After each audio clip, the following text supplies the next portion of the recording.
Tegezeza nti abantu baagala okumanya ku nsonga ya Ttabameruka. Ekisooka ddala nsaba okubeebaza okuba nti mukeezezaawo emirimu gya Buganda mu diaspora.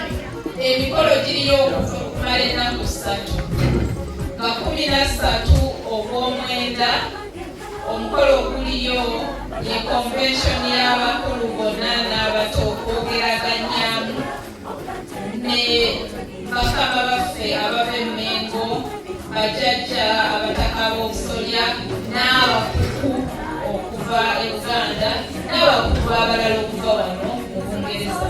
Ogenda kugenzi n'obwewandiisa tewali kusasula naye bw'oteewandiisa ate tosobola kuyingira.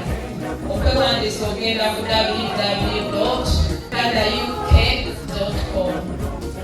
nga 14 Septemba gwe mukolo ogulimu ekinyusi tugenda okulya tunywe tukyakale tufune okusanyusibwa okuva eri abasanyusa abayimbi n'abazinyi ate tuwulirize ne Katikkiro ng'ayogerako gye tuli.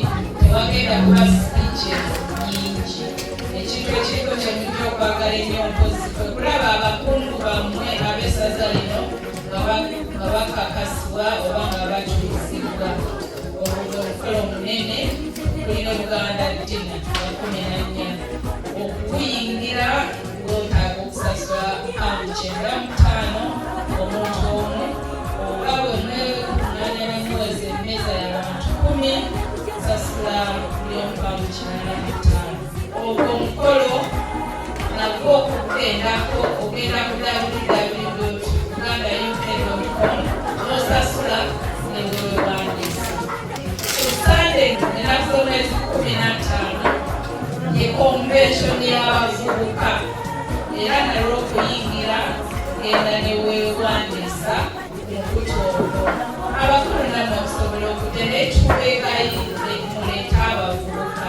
Bagenda kwogeraganya ne Katikkiro 1 to 1, bagenda kwolesa bye bakola, bagenda kulagirirwa bannaabwe careers eziriwo, bagenda kwogeraganya ne bannaabwe abavudde mu Europe okumanyagana.